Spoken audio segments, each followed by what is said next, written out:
Ladies and gentlemen, welcome into Podcast Room 303.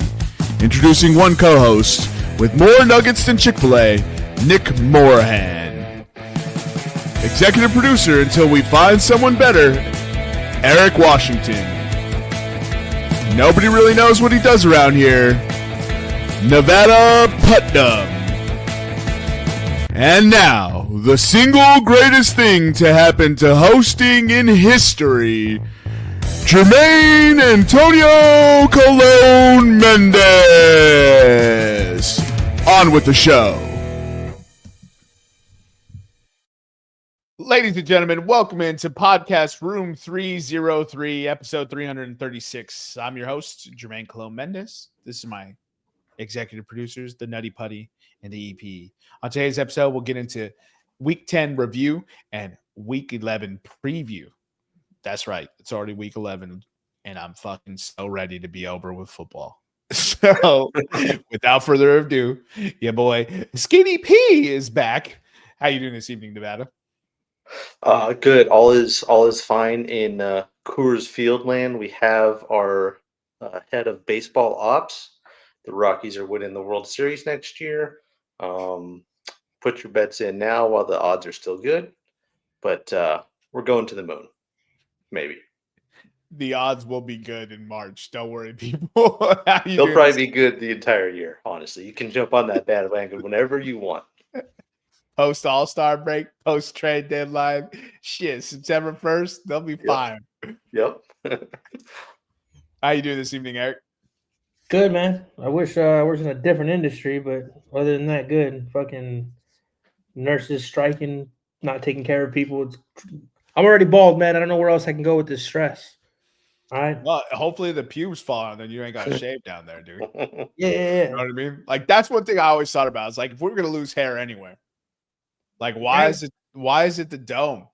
Why is it the hair we want that falls out, and then the hair we don't want gets thicker and thicker somehow? Yeah, I'm not trying to shave my armpits, so often. Let's just go ahead and let them bitches fall out. Like, what is the point of armpit hair? They do nothing. Like, hair is, I think one of the biological advantages of hair was to protect against the sun, which makes sense why it's on your head. Other than that, I think it's for warmth too. Were we just dicks out for a while? Can I go back to that society? Hey, I mean, that's why we just have hair down there. We was all, birthday suited up to start, and then you know how much money I'd save if I didn't buy clothes. Do you think you think our society can even handle that nowadays? Just everybody naked? No, absolutely not. Americans are fucking children when it comes to a pair of titties. That's what I'm saying. Like, our society, you kidding me? But everyone's so fucking hypersexualized. Like, oh, you gotta watch the show. So and so shows her titties. And I was like, is the show good? Like, I don't care. I don't care. What blows my mind is we've all seen titties in real life. They're way better than titties on a screen. And for some reason, people lose their mind about titties on a screen. And I can't wrap my head around it. I mean, and look, maybe I'm the odd person out here, but it's just like, geez, get a better relationship with like nudity. It ain't that big a deal. Like, people who freak out when a lady's like breastfeeding. She's using the tits for what they're supposed to be used for. Like, what are we upset about? Yeah, I don't understand those people who freak out about that. Like, what? I served for a really long time, and it actually happened quite frequently at the restaurant or bar I worked at. I could give a damn. Feed your baby. Like, your baby has to live. Like, who am I to tell you not to feed your baby? Like, what? I'd certainly hope you breastfeed. I don't stop on my behalf. Like, I don't give a fuck like that. And most ladies, some of them already had multiple kids, so they were deep in the game. But like most ladies, they just pop it out, sit there, give you their food order, no sweat off their back. Like, they gave no fucks. And as long as you're not being weird about it, everybody's cool at the table. Like, it's not that hard. Your coworkers are like, Eric, when you go to that table, shut your mouth, keep your jaw up, your eyes up. Just take the order and bounce. Eric's looking off to the left. Can I take your order? Hey, man. This is what blows my mind is like, why is it that dudes' nipples can be anywhere and everywhere. But the minute a woman shows her nipples, and this is a purely American thing. It's purely American. And it's because they can't handle themselves and they're idiots. They're so stupid about it. And I'm talking about dudes. It's mostly dudes. And it blows my mind. They're obsessed with it. I did go to a topless beach when I was in Italy, and I felt American, just like I wasn't acting a fool or anything. Like I was just being normal, but even I could tell that like there was a difference between the people that live there and like me, like still being like, holy crap, there's tits everywhere. Like, you know what I mean? Like I wasn't being like making a show, but I was still like, this is not something you see every day in the States. But it wasn't like I wasn't drooling or anything or going up to taking pictures. It's what I imagine would happen in the States. Some kid would ruin the party for everybody, busting out his cell phone. They shouldn't.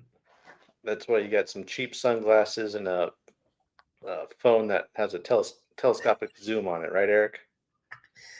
Anyway, let's move on to a different. Oh, dude, they're not cheap sunglasses. He's got the Google glasses. Oh, he's on record mode all the time, I gotta falling back to his cloud server, dude. That's what he's got going, brother. We can go to Black's Beach right now, nude beach. That is like an hour away from here. Maybe it's not that far. I've been there. No big deal. And the best part is sunlight is so good for your junk. I know you probably don't think so because the sun is your mortal enemy. Oh my God. He's part vampire, bro. He hates the sun. You're basically he's a child of Dracula. Well, I'm gonna live forever then.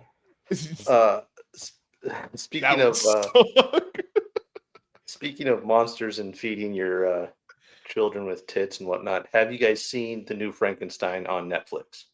Mm-mm. Hell of a segue. Well, I was trying to piece it all together. I saw it. I think it was a pretty damn good movie, especially as Frankenstein goes. It's probably the best one, assuming you've read the book. It's by far the closest one to the actual book story for the most part. Pretty sure if you went to high school in the United States of America, it's one of the mandatory readings you had to read in high school. Come on, you didn't read that. I read all the mandatory readings. Come on, bro. You didn't crack a page on those books, and you know damn well. Please stop fronting right now.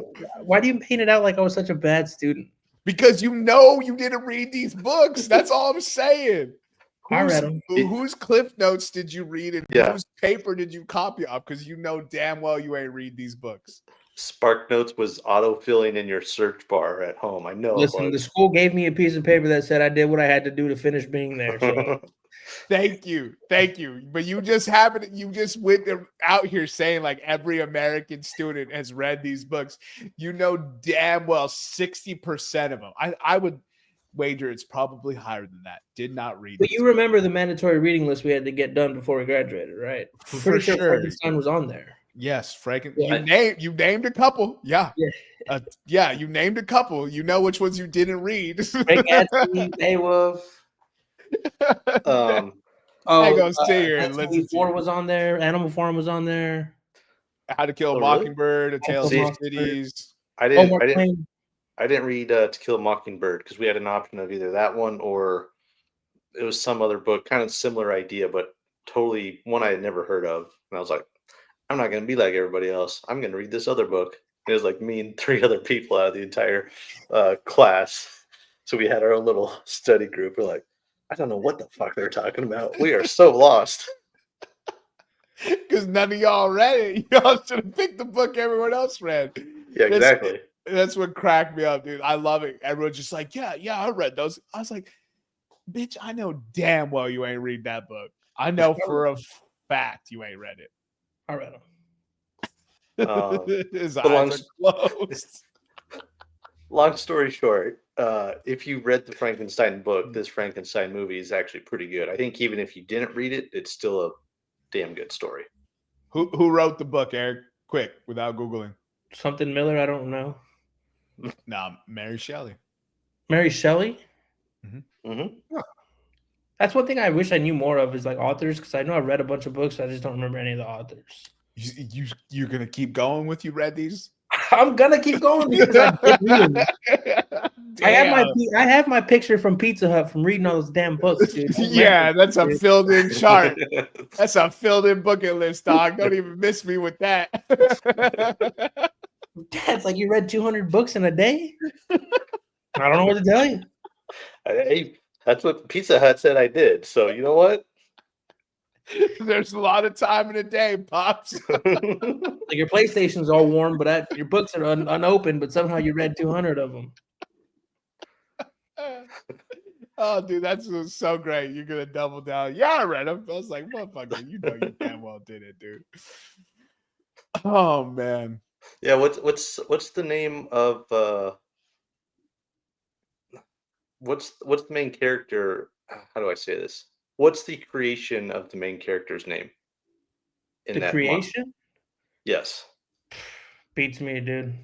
Frankenstein's monster? Eddie? I have no idea. Eddie. That would have been better. Well, Eddie doesn't work. Let's just say it's Eddie. Let's keep it I'm gonna roll with Eddie. I'm gonna call him Eddie from now on. I wish it was Eddie now. Everybody's reading that book. Are you kidding me? 1800s, and Mary Shelley comes out with, so Dr. Frankenstein created this monster and named him Eddie. With an IE though. Yeah. Are you kidding? Everybody's reading that book. Oh boy, that's crazy. That's crazy. Eddie. That's a fire guess, bro. That's what I'm saying with it, dude. All right. We've done enough. We've done enough bullshit. Let's go ahead and move into head to head. Oh, Nevada, timestamp this. I gotcha. Boom.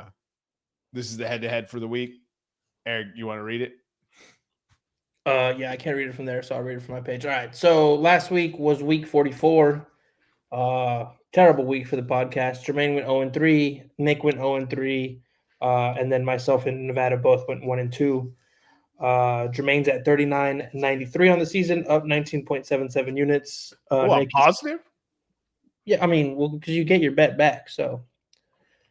Nick's 51.81, up 41.32 units. Nevada's 56.76, up 63.29 units. And I am 50.82, up 38.18 units. Nevada firm hold on first place in both units and wins, followed by Nick, myself, and then the big fella. I'm just holding true to podcast motto. Call me a brand whore. Hashtag fade us. That's very, very astute observation. I also want to know what kind of bullshit insider information you had for that Gabriel Bartoletto bet to hit. You had some inside scoop, dude.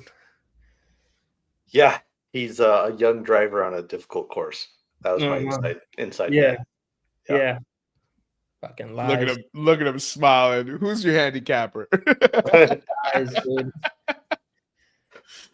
I actually almost sent a different driver, and he ended up like 6th or 7th. So I was like, "Good fade, good fade." Yeah, you picked the right driver. You would have been real soft. Next time you got the inside scoop like that, let us know so we can put some real cheddar on it, dude. You know what I mean? Yeah, no doubt. Daddy Warbucks. Yep. Yeah, it was. I don't know why that got you guys so much. You've heard Daddy Warbucks before, right? Yeah, but it's been a while. Yeah. Probably just a quick flood of memories that just shot back into my vision for a moment. Got a little chuckle out of it. Fair enough. So without further ado, I guess we'll get into week 10. You guys know the drill. 2 takeaways or more if you got them for week 10. We'll start with you, Eric, because you look wildly prepared. I look wildly prepared? Never, but I will say this. I'm going to say I am predicting, based off what I've seen from this year so far, I am predicting Seahawks to be in the NFC Championship. I think they're the best team in the NFC on both sides of the ball. Sam Darnold's been throwing the deep ball better than anybody. We didn't see much action from him in his first game, but I think that Rashid Shaheed trade they did really moves the needle for them. Not moves the needle. Hold on, let me pause right quick. It adds another element to that offense, and I think the Super Bowl, the road to the Super Bowl lies in the NFC, lies to Philly as reigning champions. But I would not be surprised if the Seattle Seahawks are in the NFC, representing the NFC for the Super Bowl. That defense is lights out. I think that's that court. What's that coordinator? The defensive coordinator, It's Mike McDonald. He came over. He's actually their head coach.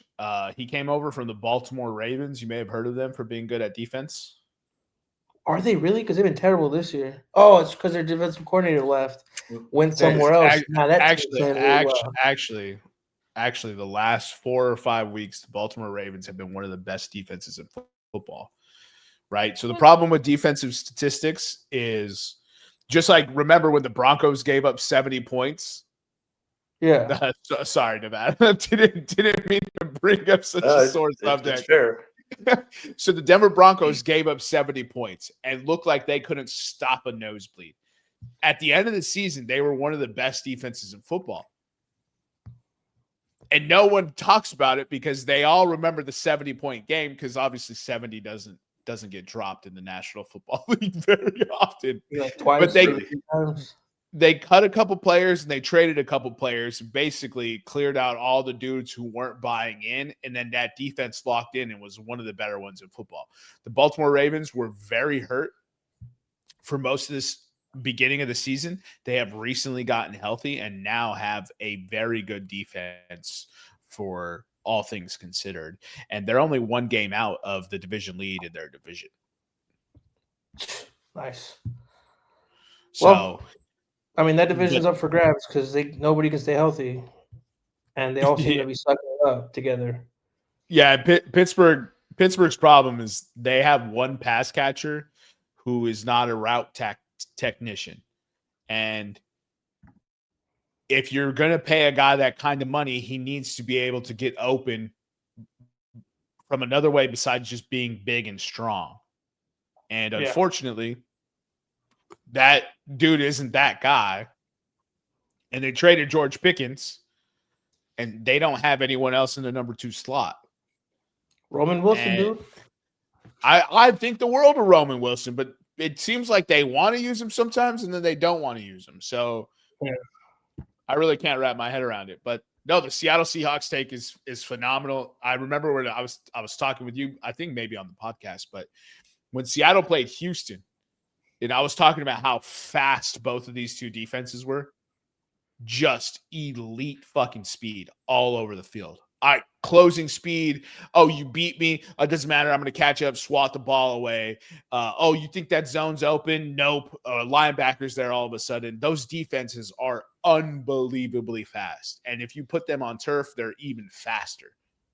Right? So, which is ironic because both of them play on grass, because NRG Stadium has one of the coolest grass systems possible. They actually wheel their grass out in chunks out into the sun to get it sunlight, so that way the grass grows. It's a pretty sick edge. Looking at all you other owners who say grass can't be doable, it's pretty sick. But those defenses are lightning fast. I love everything you said about the Seattle Seahawks, and honestly, like, maybe my main takeaway, just kind of pile on top of what you were saying, is I would be stunned if the Super Bowl champion is not coming out of the NFC. Yeah. The NFC is unbelievably stacked with teams that don't have holes and are good on both sides of the ball, right? The problem with the AFC is, like, the Denver Broncos, phenomenal defense. Can Bo Nix hit a deep ball? Only if it's Detroit Franklin. Yeah, like, question mark. Can Bo Nix hit a deep ball? I don't know if I've seen it all year, right? J.K. Dobbins just got hurt. Maybe R.J. Harvey proves it wrong and unlocks this offense, but that offense is crazy questionable. The Kansas City Chiefs, Patrick Mahomes can only do so much, and for some reason, none of their wide receivers can do anything but win if Andy Reid designs them to win. They can't just win on their own, right? Rashee Rice is literally running the routes Travis Kelce used to run, and they're cannibalizing each other, and they can't run the football. Their defense isn't as great as it normally is. Still good. Don't get me wrong. Kansas City Chiefs will be in this discussion. But the Buffalo Bills, holy crap. They can't stop a run game. The New Orleans Saints' only other game besides this Carolina Panthers game that they ran over 100 yards was against the Buffalo Bills. I'll say that again for you guys. The New Orleans Saints. We have 2 wins and haven't been able to run the football on anyone. We got 100 yards on Buffalo. Like, you can go down the list, and maybe I'm being unfair to Indianapolis, but Daniel Jones last 2 games has made mistakes. And if he makes some mistakes in the postseason, they're going to get crushed. You put him against the Seahawks defense, you put him against the Philadelphia Eagles defense, who is just a bunch of all-stars on a pitch together because for some reason the NFL just keeps allowing it. Oh. Right? So I think NFC is where it comes from. But go ahead, Nevada. Yeah, I think to the point of Daniel Jones, we'll still have to see how he ends up. I think they've only played Houston. Have they even played Houston? I don't think they have. So they still have got two of those games to go. They got Houston, not I guess that'd be week 13. They're on bye this week, and then the end of the season. So that's obviously stout defense. They play in Seattle, so we'll see how he does there. He already beat the Broncos when he was all-world quarterback, but yeah, but you guys gave that away. Yeah, you guys gave that game away too. That was crazy. It's wild to think, as far as the Broncos are concerned, if it weren't for literally last-second field goals, they'd be undefeated. With that offense, with that offense, Sean Payton coaching his ass off. As far as for me, for some Week 10 takeaways, Eric, I think we said this on, was it Week 9 or 8? I can't remember. I still don't know which Falcons team is going to show up because they played Indianapolis very well. So I'm pretty sure. Let me see. I think they're on bye this week because they're coming. No, back. they play Carolina. They play Carolina. There you go. So Carolina, when we get into Week 11, I don't know. They might get blown out. I have no idea. No. The reason why you say that is because they lost to Carolina this year, 30-0. No, I understand that. We went through their schedule and how they performed. It's very much a Jekyll and Hyde team. I figured this would be a team that should run away with the division, more or less, them in Tampa. And they're, again, Jekyll and Hyde. Some weeks they're great. And other weeks they're god-awful. I just don't know what's going to happen. Second takeaway, I think we mentioned it a few weeks ago. Baltimore's winning that division. Jermaine, you said it. They're 1 game back or 1.5 games back. They're 4-5. Mind you, this was a team that was 1-5 at one point. And their schedule upcoming is quite easy. They start with the Browns, then they have the Jets, the Bengals, two against the Steelers, the Bengals again. Their only 2 tough games are the Patriots and maybe the Packers. We'll see what kind of offense the Packers are engaged with at that point. But that is a schedule that is lined up for them to succeed, especially having 2 games against the Steelers, who are ahead of them by a game or a game and a half, something like that. It's Pittsburgh's 5-4, Baltimore's 4-5, and I don't know how that shakes out, and I don't know if Pittsburgh's already beat them, but yeah, it's not looking good for Pittsburgh anymore because they keep dropping winning games because their offense can't get going, can't get out of first gear, and Baltimore is activated, and Lamar Jackson's back, and this team plays differently when they know Lamar Jackson's healthy. Yep. They still have 2 matchups against the Ravens this year. They haven't played each other. Oh, so Baltimore can easily win this division. But Cincinnati dropped that game to the Jets. What's the Bengals record? 3-6 now. 3-6. 3-6. Damn, man. So the Bengals, if they would have beat the Jets, they'd have the same record as the Baltimore Ravens and would legitimately be in this thing. I don't know if this is interesting or not, but the AFC North is the only division in all of football where all 4 teams have a negative point differential.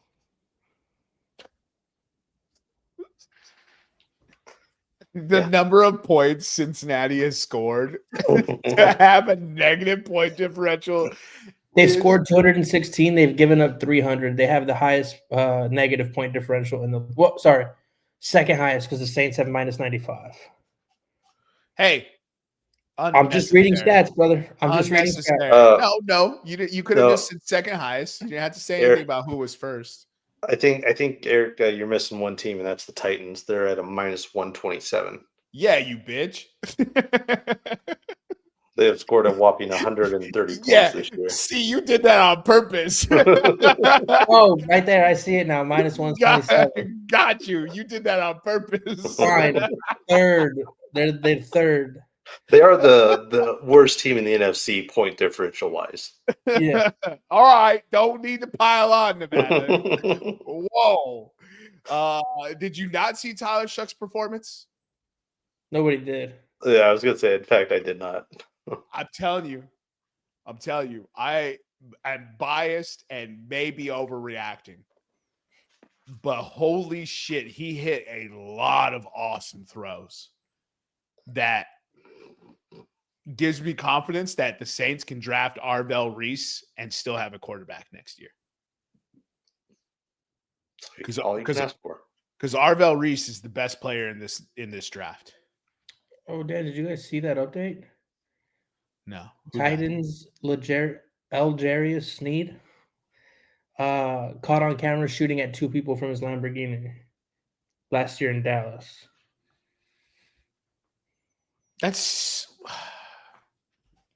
bro.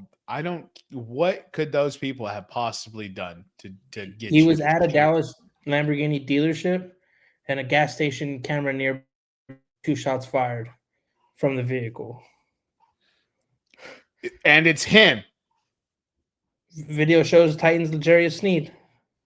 He's not in the drive. He's the one with the gun, is what I'm asking. It doesn't specify. It doesn't specify how many people were in the vehicle. It just says, yeah. Is he gun? Is he gun adjacent or finger trigger? You know what I mean? Like gun adjacent, you an idiot. Your friends are dumber. But gun adjacent is a very different story than, finger on the trigger. Oh, we'll have to wait and see what happens. Either way, not good. Not good. Yeah, no bueno. Not good. Eric, you got another takeaway? I was just gonna say, I wouldn't be surprised if Matthew Stafford wins MVP. I know there's kind of no real breakaway winner right now, breakaway leader right now. Some people say Jonathan Taylor. Do you know who the I will fucking have a meltdown if he wins and Saquon didn't. And then my last takeaway, just real brief, you already mentioned it, is you guys got to stop giving Philadelphia weapons. All right. There's no way Jalen Phillips should have ended up in Philadelphia. There's no way he should be in Philadelphia right now. Eric heard my rant all game long. Boringest game. It wasn't that boring. What's so funny is the Denver Raiders game was boring. Yeah. The Packers-Eagles game, the offenses would play well, and then they'd just implode all of a sudden. And Jordan Love just somehow the ball pops out of his hands. Jalen Hurts makes a great run, and then before he's down, a player comes in and punches it out, right? So, it didn't feel the same way like that Denver-Oakland game felt. It was, my eyes were bleeding watching Thursday Night Football. Monday Night Football, it was kind of it was a little different. It was people are making great plays. In the Denver, the Broncos Raiders, it's just Bo Nix missed another guy. Geno Smith missed another guy. Look at that guy wide open. Oh, Bo Nix overthrew him. Look at that guy wide open. Geno Smith tucks in and fucking gets sacked. It was so much worse on Thursday. I'm not defending it that staunchly. Both of them sucked. But it wasn't nearly that bad. But Jalen Phillips was on his way to being one of the best pass rushers in the National Football League. He proceeds to tear his Achilles. The next season, he comes back from the Achilles tear, tears his ACL. And then he's stuck in the mediocrity that is the Miami Dolphins. Although, shout out the Dolphins for getting that big dub on the Buffalo Bills, exposing their weakness because Devon A-Chain ran roughshod on him. And that defense still came to play. Those boys play for Mike McDaniel. I just don't think anyone likes Tua down there. And here's my question. And this is not where the original point was going, but it's just how the brain works. Would you guys keep Mike McDaniel and get rid of Tua? No, I would send him to Philly for the OC, and I'd still get rid of Tua. Okay, Eric, you're muted for the rest of the podcast. Nevada, would you? It's around the horn mute right there is what that was. Yeah, -3 points. If you told me basically one or the other, I would keep Mike McDaniels and let Tua trade, walk, whatever the case may be. I got a better one. Bring back Brian Flores. Let Mike McDaniel go to Philly. Send Tua to Cleveland. Boom. Dude, the best part about this Tua implosion, right? It's very much Tua keeps putting his foot in his mouth. He is limited as a quarterback. I don't mean to be disrespectful to him. He can still get the job done. Like, I've seen him do it in the National Football League. So to say he can't get it done, but he's limited. But Brian Flores was right. That's all this has come down to is Brian Flores is right and Miami was on some hoe shit. And that lawsuit, if I'm the judge and I'm watching the Miami Dolphins on a weekly basis, I'm like, Brian Flores is right. And I'm ruling in favor of him. I don't know if that's evidence. I don't know if that's admissible in court, but fuck him.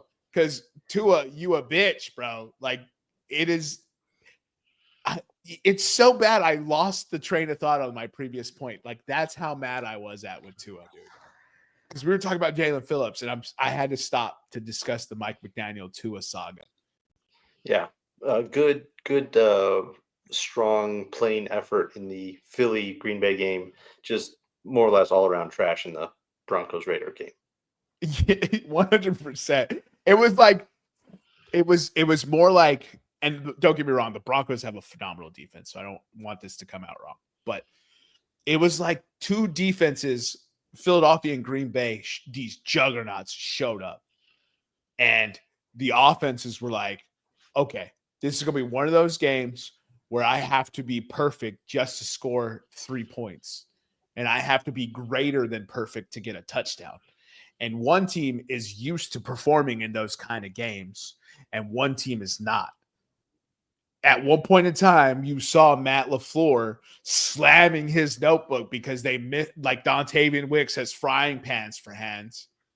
And he has to, like, reevaluate his whole offense. And I'm just like, Matt, like, sometimes, like, there is a great defense on the other side of the field, brother. Like, you had an open guy, you just keep putting the wrong wide receiver in because Dontavian Wicks, there is no opposable thumb on his hands. I'm convinced. The way he catches for the Packers, the way he catches or doesn't catch, it hits his hands and the ball will forever just keep flying.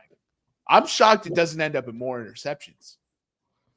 He's like the kid from The Replacements. They had to put glue on his gloves. Always open, but you got to put glue in his gloves because he ain't catching it. That's Dontavian Wicks, bro.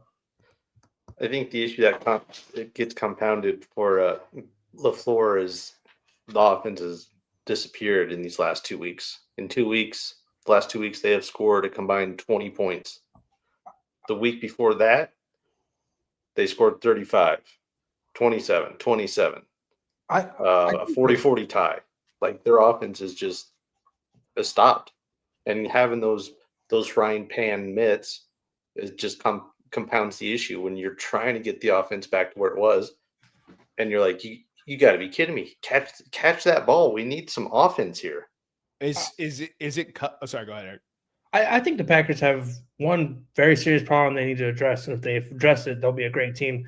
They have one of the worst coaches in football. He's soft. He doesn't know what he's doing.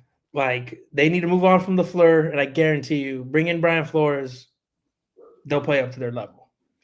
The word you're looking for is Anyways, is Tucker Kraft that big a missing piece for the Green Bay Packers? Apparently. I think he obviously it's shown up going into the year. Who were their pass catchers? Like there was a thought maybe it was going to be Matthew Jaden Golden Reed. and maybe Jaden Reed, but really there's not a guy that's stepped up and been like, I'm going to be the target or something like that, and that's where Tucker Kraft was. Let's see, they're leading. Come on. Their leading receiver this year is Romeo Dobbs at 440 yards. And then their next leading receiver is a running back in Josh Jacobs at 230 yards. And Tucker Kraft was obviously ahead of all of them. Is Romeo Dobbs is concussed again, or is it a different injury? I hope it's not concussed because it'll get into scary territory if it's concussion. Yeah, it looks like he's, according to a couple days ago, it said it was a chest injury, but he was full go yesterday and today, it looks like. So he's should be good to go for this week. So he's very essential then. That's de facto, yeah. Or you're talking about Kraft? No, I'm talking about Romeo Dobbs because obviously he's the only other person. Kraft, RIP, my dynasty team, we're devastated. Pour one out for the sweet prince. But and what cracks me up is a few years ago, they were like, hey, don't you think you need a wide receiver one? And he's just like, I think I have a bunch of wide receiver ones. Well, I would love to hear his answer to that question again. Because it certainly doesn't seem like it, the way you were slamming your notebook on the sidelines. The Eagles turned him into Tom Brady with a tablet. And the way the Saints with Dennis Allen turned Tom Brady into the tablet monster. I don't know how many Windows surfaces Tom Brady broke, but he has stock in Microsoft now because he broke so many. They did that to Matt LaFleur. And Matt LaFleur extra hates the Green Bay Packers. I mean, that'd be ironic. The Philadelphia Eagles because of the tush push, because he's a little feminine about it. But now the Philadelphia Eagles now have the longest win streak in this rivalry's history. And it all happens to be against Matt LaFleur. So I wonder why he's trying to get rid of the tush push, because he can't seem to figure out how to crack this defense. Because he's Kevin Sirianni's son. That's why. Wait, isn't it Nick Sirianni? You always call him Kevin, so I was just keeping in line with what you always do, you motherfucker. Bro, you gotta say the right name because it's gonna break my brain. I've been trying to recorrect it. The other one that I always fuck up is, you remember Rodrigo Blankenship, Nevada? Oh yeah. The dorky the goggles. Yeah. They have a Blankenship on the Eagles, and anytime I see him make a play, I always want to say, there you go, Rodrigo. Because he makes awesome plays. But I know his name is Reed. I know it. But every time he makes a play, the first thing I want to say is, there you go, Rodrigo. My brain is just mixing names up. It's amazing. It cracks me up. And it's only with the Eagles, it seems like. Yeah. And it feels like I'm doing it on purpose, but Kevin O'Connell and Nick Sirianni got hired at the same time. And for some reason, it is Kevin Sirianni. Because I don't call Kevin O'Connell. Like, it's Kevin. They have merged into one super coach. Like, I just can't wrap my head around it. I know it's an issue. That's why when he said Kevin, I was just like, no, that's wrong. That's how I say it. That's how I say it, dog. This is fucking me up. I can't wrap my head around those two coaches. I don't know why. And I think they're both terrific coaches. That's the worst part. But, oh, man. I can't wrap my head around it. Also, like, another takeaway. Saquon should have won it last year. Jonathan Taylor should win it this year. It does not have to be a quarterback.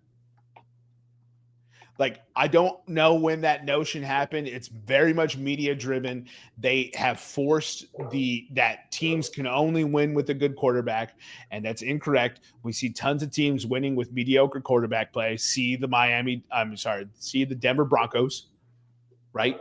Denver Broncos could be undefeated with a quarterback who is just struggling right now. Mm-hmm. And it's like, holy shit, the New York Jets scored first. No way. Hold on, I'm seeing it. Oh, hold on. Yeah, I was looking. I can't remember if it was last week or the week before. The splits between Jonathan Taylor and Saquon from last year, and Jonathan Taylor, I believe it was through week 8, possibly 9. He had more rushing touchdowns, obviously receiving touchdowns as well than Saquon, and I think he had about 150 yards more than Saquon at that point. And obviously, what he did in London just padded to that as well. Yeah, man, it's crazy. It is crazy. But hey, they won't give it to running backs. Here's your offensive player of the award in week 11, Jonathan Taylor. Like, it should have been Saquon last year, and it should be Jonathan Taylor this year. And before that, it should have been Christian McCaffrey. Mm-hmm. And it should have been. And if you would have done 3 running backs in a row for MVP, guess what? Quarterbacks ain't getting paid these stupid contracts that are killing teams. Looking at you, Trevor fucking Lawrence. Bruh. But I digress. That's enough week 10 talk. Let's go ahead and move into week 11. As I just mentioned, we have a Thursday night football game already going on. The New York Jets are taking on the New England Patriots. I was going to ask if you think the Jets can cover a 9.5 point spread, but now you have 7 points in the pocket. Do you think they could still cover that opening line? No. Yeah. Yeah, with 7 points, I think they can cover that. But we'll see. They traded away all their defense. The thing to me, it has nothing to do with them scoring the ball. It has to do with how are they going to stop anybody when they've given away all their best defensive players. Well, they've already stopped them once. Yeah. Broken clock is right twice a day. Let's go ahead and move into the first game on the slate. Eric, you want to write these bets down into the sheet or favor? Yeah. So we have Washington heading to Miami. This is a what? If you're going to read them, I'll go ahead and write it. Oh, okay. Cool. This is a game in Madrid. Right? We just had the Berlin game. Yeah. Madrid. So this game is in Madrid at 6:30 in the morning on Sunday. Washington Commanders are 2.5 point road favorites. The over/under is 47.5, and Commanders money line is plus 124. Dolphins are the 2.5 point. Oh yeah, Dolphins are the favorite. I'm like, what is going? How does this even make any sense? You tripped yourself up, and I was like, yeah, you read it. Honestly, I got to read it from my screen if because this is a little blurry for me. I can't see it, so I'll just be reading from my screen. Yeah, that's why I was going to read it because I was sharing it this time. But anyways, Nevada, you're 35-45, and I'm 30-33 right now. You got any action on this game? No. Again, it's a international game. Those are always weird. They're kind of like Thursday night games. If Jaden Daniels was playing, I'd probably take the over. He's currently staying in this continent. I have no idea what to expect with the Dolphins. Again, it's an international game. I'm staying away from those games. Yeah, give me Miami minus 2.5.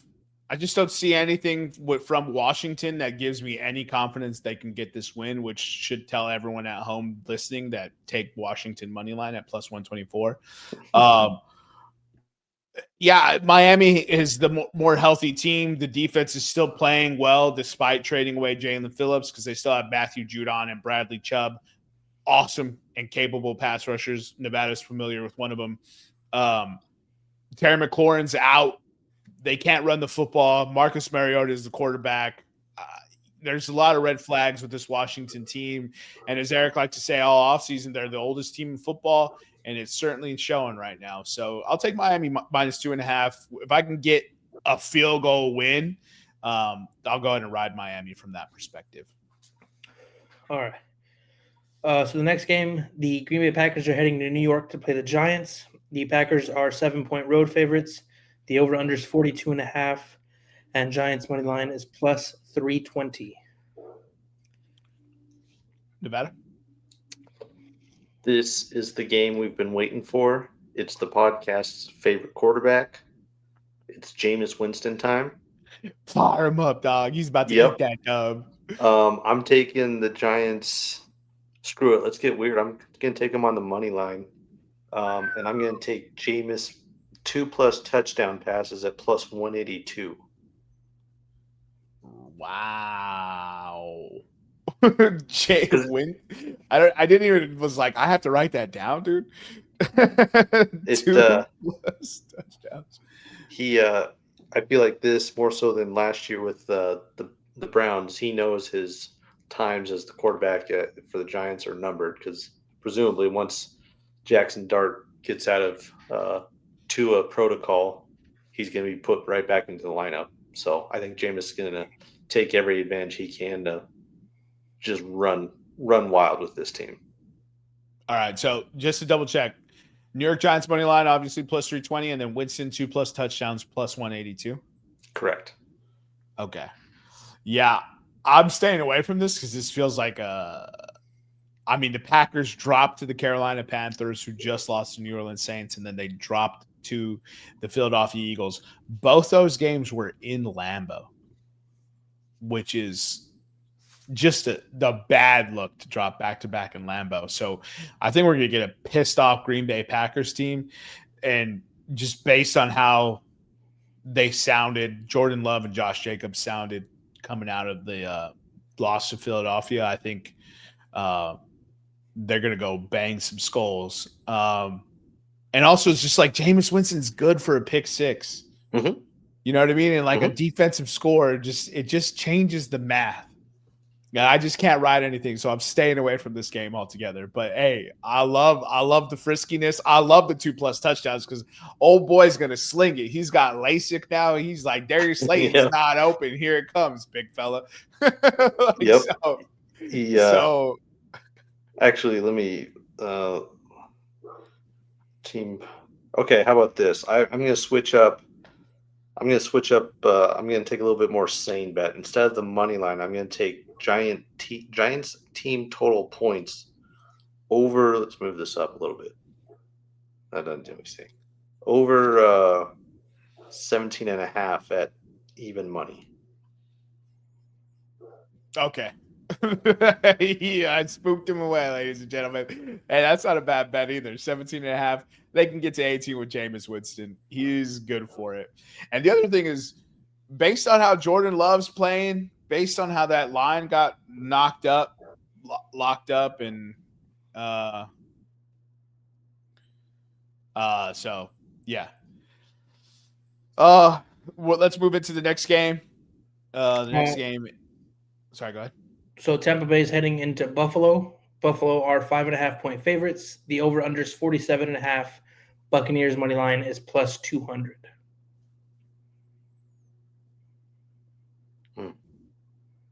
Tampa, man, this is interesting. I'll take Tampa Bay plus 5.5. Yeah, I think that's probably the play here. Let's see what we got for some passing props for Baker Mayfield. Oh yeah, give me Baker Mayfield 2+ touchdowns at plus 120.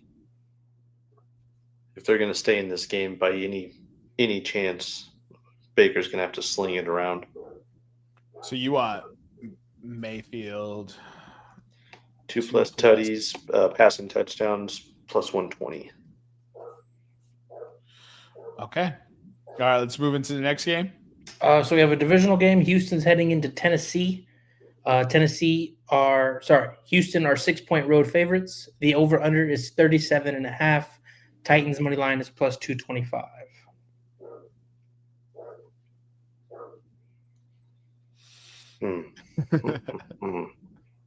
I mean, come on now. Houston -6. That's all I'm taking, dude. Give me that. General Mills for the win, dog. I'm gonna ride the -6 as well. We'll see what happens with Tennessee off of a bye week, but you're going up against one of the best defenses in the league. Yeah, it's a wrap.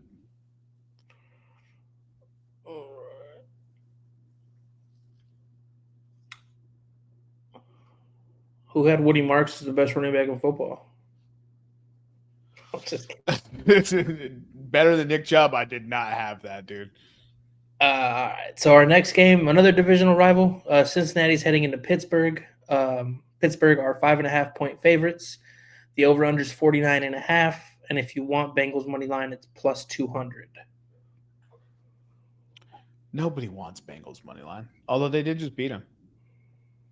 So let me get a. It was Thursday Night Football. It doesn't count. It doesn't count. You know what, dude? I'll take Cincy money line again, plus 200. Let's make this division crazy, bro. Cincy money line plus 200. That's how we rock it, dude. I don't give a crap if it's in Pittsburgh. You got any action on this game, Nevada? No, the Pittsburgh Cincy game. No, I think no. It said nope. All right, next game, Los Angeles. Sorry, go ahead, Eric. Los Angeles Chargers are heading into Jacksonville.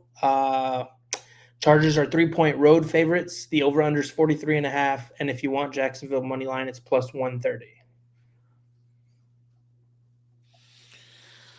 I'm avoiding the West Coast team going east, playing early. Classic fade. I'll take the Chargers money line, dude. I just can't. There's Travis Hunter's gone. Brian Thomas Jr.'s gone. Like what? I'm scared of Travis Etienne and Parker Washington. Yeah. Hey, BTJ was practicing today, bro. He'll be back. Was he practicing today? I mean, he was catching a little dingers, but yeah. All right. Yeah, I'm not taking that. All right. Next we have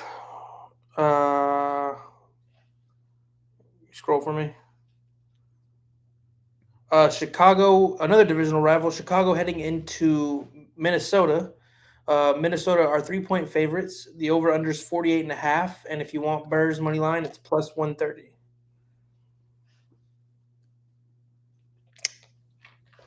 I think I'll. Bears. I'm tempted to take that Bears money line.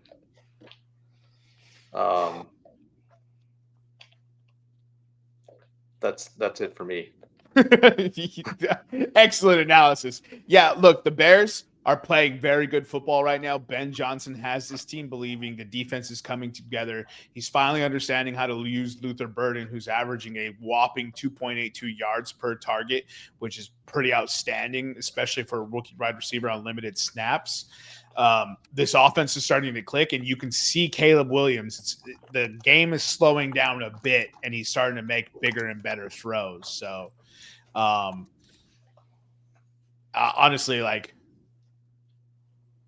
I just think that's probably the way to go with Chicago. And I will say, Minnesota is projected to score a lot of points with the Vegas Sportsbook.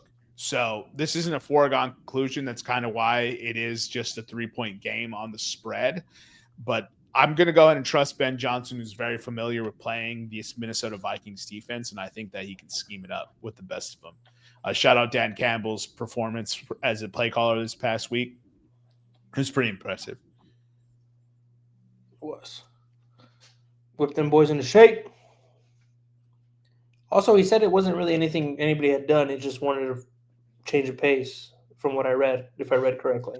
Yeah, so it's just honestly, dude, and Chris Sims says it the best. It's sequencing of play calling is the biggest difference of what separates a great offensive coordinator from a bad offensive coordinator, because what it comes down to is knowing when and how to attack the defense, because everyone basically has the same plays, right? Like some coordinators come up with some little wrinkle every game, right? But they all have basically the same plays. So it's like, yeah, okay.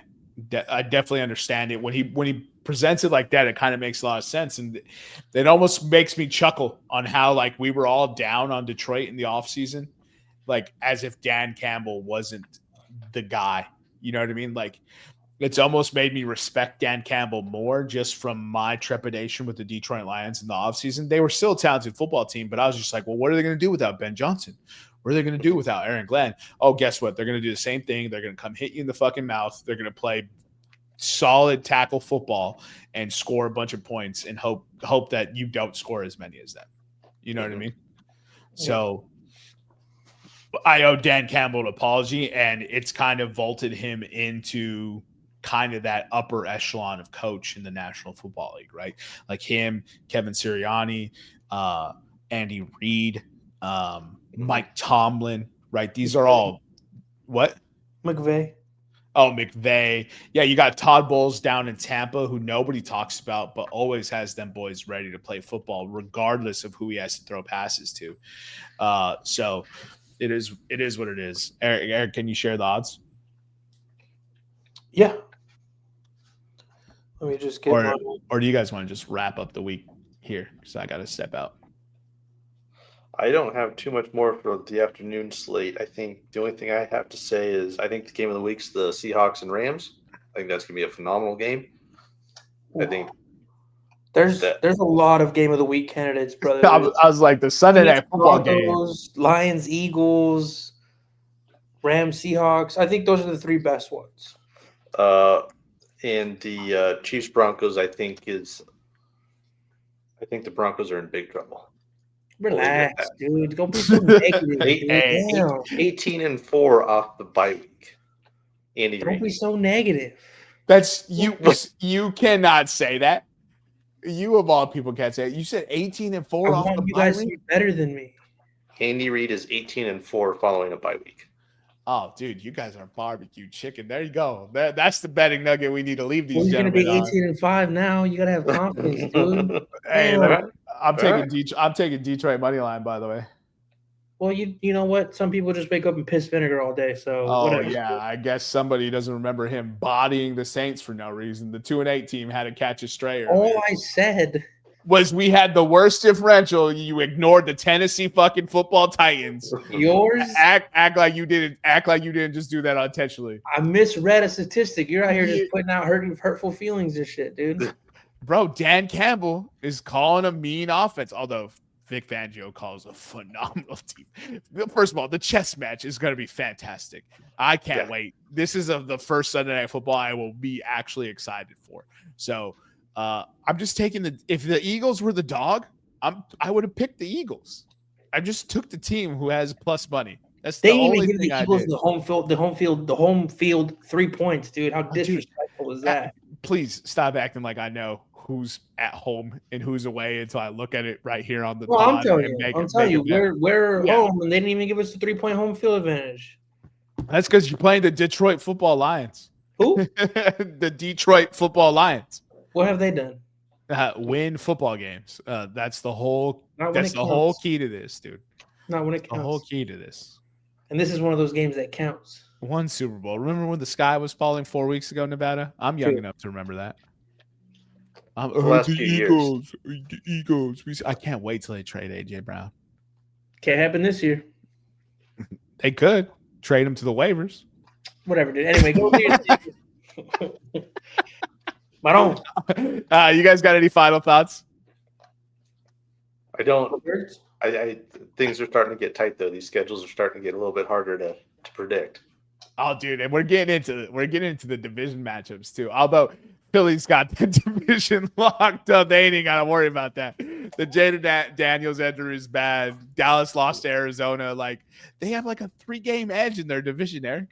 Yeah, I know, but you know, we don't put carriages before horses, dude. All right, we don't put carts before horses here. You do if it's a Hemi engine. Shout out that horsepower, baby.